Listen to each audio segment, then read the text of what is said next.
Wittenberg University Springfield Regional NCAA Tournament, runner-up this year. I had Coach Paco Labrador from Wittenberg University, Seidenstricker, and Kristina Fultz. So, Coach, first I want to say great season. Thank you. This year. What were some of your strengths as a team, and what was your biggest improvement? Over the course of the season, I think that we have great versatility from our players. Anybody who watched the match tonight probably wasn't sure who was our left blocker and who was our right blocker, how we were going to defend different hitters, and so we were able to get matchups. I think we can move our rotations around and do some things to get our best players up in front of their best players. And so really it was neat to see the evolution of all of our players being able to be so versatile and be able to be at ease with all those changes. And even in the most stressful situations, we could do some changes and they're fine with it. So today's match, what was the mindset of your team going in? Well, we knew that Hope's a higher ranked team, and Hope beat us in 4, and Hope's got the best hitter in Division III on their team, and I think their right side it also is up there in the top 5 or so.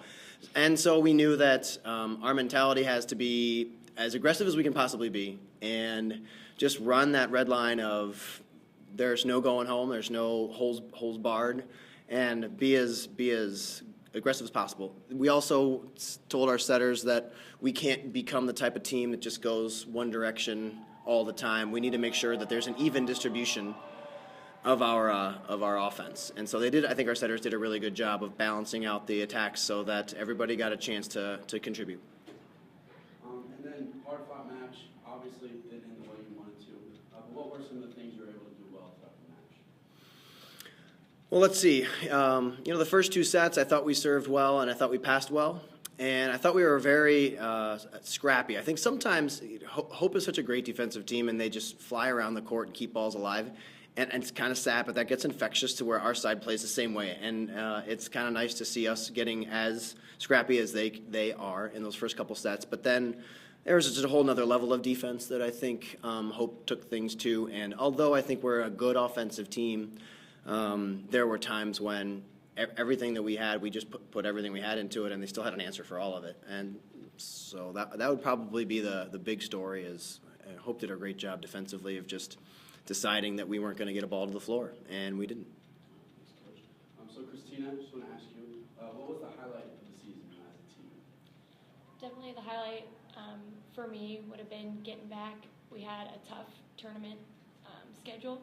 Played Cabrini first. They gave us a good match. And seeing Mount Union a second time, definitely going to be another hard match. Great opponent. And it was just really nice to pull that one out and make it again to this final round with my girls. Kara, as a junior, what are you most excited about looking forward in preparation for next season?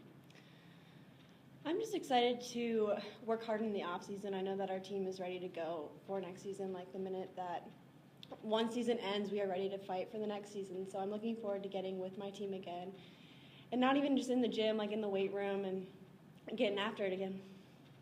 You guys want to talk a little bit about the changing point that happened out there? I mean, obviously the first 2 sets and then the next 3 were very different.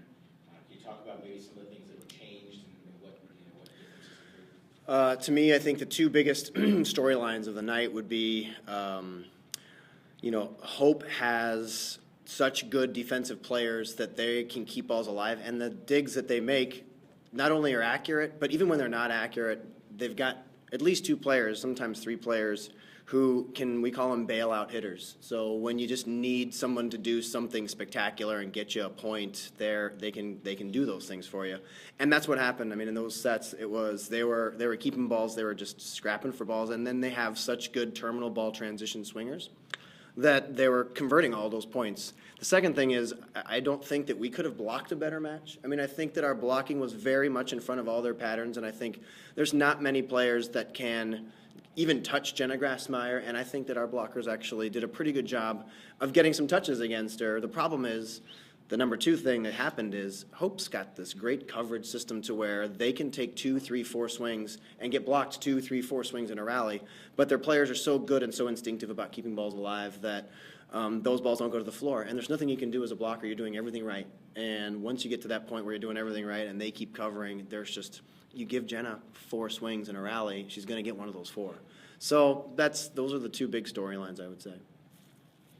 So so one last question for you, Coach. Obviously, it's a very strong season. What can you take away as you look ahead to the next season? Well, let's see. We went into the preseason with a pretty good outline, a recipe for what we think we needed to do to be the type of team that could win a national championship. And we've got this outline, these 7 things that we need to build towards, to create. And I think tonight we saw it. The problem was it was across the net. And if you look at all the things that we were building for this list that we have, on the other side you saw 2 players that could bail you out. On the other side you saw a methodical side-out team. On the other side, you have a couple of outliers that can hit over the top of you. On the other side, you've got a great volleyball IQ, people that can make changes. And so, really, I'm thrilled because this team, I know they buy into what we work for all season long, and I know they looked at that list and they worked at that list. But I think they needed to see it firsthand that this is it. They have those things on the list, and we are missing still a couple pieces. Not many, but we're still missing a couple pieces, and I think that's what they're all going to be focusing on now in this offseason is, okay, there's some pieces that are missing, but we know what they are. We had them worked against us, and now we'll try to replicate them and create them on our side for next year. Thanks, guys. Thank you for the interview. Congratulations, guys. Mm-hmm.